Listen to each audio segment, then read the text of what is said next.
That boy is a monster. What up, party people? Welcome to the very first episode of La Banda Live recap and review, hosted by your boy Monster, aka Jeremiah Neal. I have to say, I am so happy to be sitting here because, newsflash, I love La Banda. People will be like, why are you watching La Banda? You're not Spanish. You probably can't understand anything that's going on Univision. But I have to say, this is one of my favorite shows. I love what they've done with season 1. CNCO is taking over the industry right now, and I can't wait to see what they're going to do with the season 2 contestants and how they're just going to blossom. They're so great, and I love the top 16. But before we actually hop into the meat and potatoes, I gotta address one thing. Every single time I turn on La Banda social media, whether it's Facebook, Instagram, Twitter, which is a lot every single day, I always come across a select group of people that are always sending so much hate towards the top 16. Oh my god, these people are untalented, they can't sing, they can't dance, they should just go kill themselves. My question is, if you hate these people so much, why are you going on social media to spread so much hate towards them? If I don't like something, I'm not going to go and spread hate. I'm going to keep it cute, put it on mute, and go the other direction. But I feel like these people are craving attention, or their favorites didn't get into the top 16.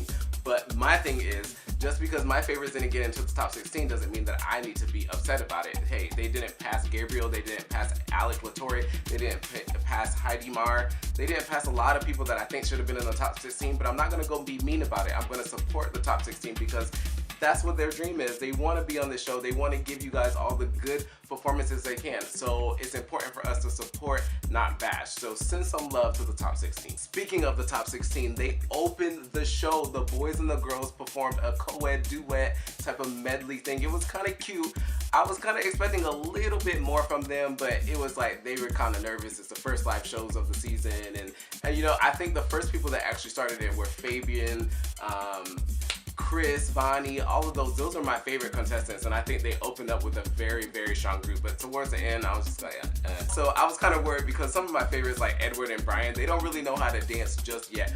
But they did the damn thing. They worked on I'm sure they've taken a couple dance classes within the couple months since the series was filmed in July to the present live shows in October. So shout out to all the 16 contestants. You guys did an amazing job opening the show. The show went for a twist when I found out that it was going to be a girls' night. A girls' night. I was like, what's going on? Because I thought I was going to see the guys and girls sing, but no, it was totally devoted to the girls, which is kind of cool because we got more time to follow up with them and their stories and figure out. So what I'm going to do is I'm going to go down the list of all the girls that performed tonight and give you my feedback on if they're qualified to be in the group or not. So the show started off with my girl Aimee. She decided to cover Becky G, who also performed tonight, and she did Shower. Now I think she did an alright job. She did Becky G justice, but my thing is, I feel like she's one of those contestants that I'm kind of wondering, like, how did she even get into the top 16? No shade, I think she's a good singer and she's a good dancer, but everything that she does seems to be a little forced. It doesn't seem to be very natural. So when I watch her perform on stage, I'm like, yes, she did a good job, but is that coming from her heart or soul? I think it was kind of like they just gave her the notes and they gave her the dance steps and she tried to do a good job, but it was kind of like, eh. And then my girl Sophia, she followed up with like a mid-tempo Jessie Joy song. I was kind of like, she's one of those people that, okay, so you can't doubt that she's one of the best singers in the competition, but is she meant for a group? That's my issue, because I feel like she reminds me of like an Adele, which is okay because Adele is an amazing singer, but you don't see Adele in a group. Like, she's better off doing her own thing, and I feel like that's what Sophia's thing is. Her energy, she doesn't mesh well with other people, and I don't know. I just, even in the group performance that she did tonight, I don't know if she meshes well with other people. So I'm gonna keep my eye on her. She's an amazing talent, but I just, after everything that I've seen up until now, I don't think she's right for the competition. Tashmir, oh my gosh, this girl is everything. She reminds me of like a little Puerto Rican Ariana Grande. I'm in love with everything that she does. She's so amazing, and I feel like she just has such an aura, such an energy about it. I don't know if it's like the little hair bumps that she has.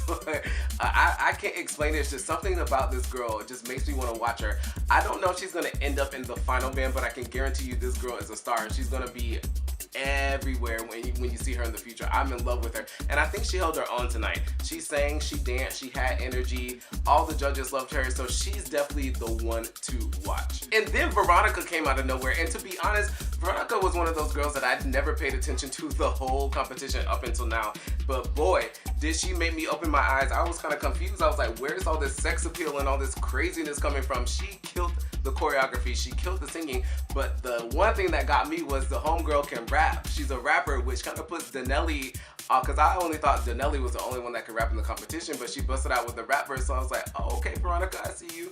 But yeah, I think she was kind of like one of the standouts on the night because I just wasn't expecting it. But my issue also with that is if I didn't notice her up until now, will she be able to make it through the competition because I never paid any attention to her? So if I didn't, I'm pretty sure none of y'all was really paying attention to her, right? But if you disagree, make sure to comment in the comment box below. Zamira, here's my thing. I've been kind of off and on about her. She's one of the biggest social media girls of them all. I think she has the most amount of followers on Instagram. Everybody's rooting for her, including me. But in all honesty, I think she let me down tonight. I was expecting a lot more from her. Now, the rumor is that her in-ears weren't working and she couldn't quite hear the music, and that's why she was kind of struggling a lot. But my thing is, I think she's too complacent in being set and being the popular girl that she thinks she automatically has a spot in the group. Some of these other girls are going to come into this competition, they're going to steal her spot right from her because they're hungry and they want it, and she's not showing it just yet that she really wants the spot at the end of La Banda. So I really hope that she steps it up next week. I hope that she tightens up the vocals just a little bit. She did all right in the dancing, but I really want to see like that effort behind everything that she does. I want her to I want to shake her and be like, come on girl, Zamira, wake up. Then my girl Denelli came out, fly as hell, rapping the Super Bass by Nicki Minaj. Now I gotta come for y'all because I keep seeing everybody hating on this girl, everyone saying that she's the next Erin and that she can only rap. She clearly sang the hook of this chorus. Now mind you that it wasn't the most challenging vocal that we could hear from her, but it's very clear that she's making an effort to both sing, dance, and even rap for you guys. So just give her a chance. I feel like if any of the contestants are ready to sign a contract and perform on a big old stage and go into the recording studios, she's one of the contestants. So instead of like knocking her down every single time she goes on stage, pay attention to the artistry and the craft that she's presenting to you because she's so good and she's so talented, but everyone's set on the fact that she can't sing, so they don't give her the time of day, and I think you should. And then my girl Alondra, oh my gosh, she's like a little Puerto Rican Beyonce. I love her so much. I was kind of worried because when they said that she was singing Meghan Trainor is a very difficult person to tackle on because especially that song No, it kind of hits in a register that's kind of like up there, but it's a little low, but it's a little high at the same time, if that makes sense. But I think she did a very good job tonight. You can tell that she was nervous, and that happens when you're young and this is a big old stage and you're performing in front of millions of people that are watching, but I think she held her own. I think she's the one person that I really hope that gets in the group because I think she works well with other people. Every single time that she was in a group prior to this point, she was one of the persons that was very like, I don't know if it's the hair or whatever, but she always stuck out, but she always gelled with everyone else that she was with, and that's important, a very important quality to have in a group. So I'm definitely Team Alondra for sure. And then of course I had to save the best for last because my girl Megumy just came out of nowhere and she said, I'm here to stay. Now she's been kind of like iffy for me up until now because I could tell she's a fighter and she wants to be in this competition, but it wasn't until tonight that I was like, this girl is guaranteed to be in this group. I really hope so. This is one of the predictions that I'm making. I really think this girl is destined to be in season 2 La Banda's finale because she is so good. She reminds me a lot of Christopher from CNCO when you can just give them a ballot and it's just effortlessly just execute it. I can't wait to see what you bring next week, girl. You killed it tonight. Now, they broke the 8 girls up into 2 groups of 4, and I have to say, group 2 definitely was the right winner of that. Y'all can't tell me that those four, oh, I can't even speak because those 4 girls killed it. They had 2 very good singers, which is Zamira, and then they had Megumy, and then they had the 2 like exotic dancers, but they held like those lower bass harmonies, and it was just great. They danced great, the outfits were great, everything was great, and they were so deserving of winning the best group of the night. I think they kind of did it on purpose. They put the stronger girls in one group and put the not so strong girls in the other group. But overall, I think the very first week of live shows was off to a great start. I really can't wait to see what the boys can bring next because it's a very different energy between the girls and the boys,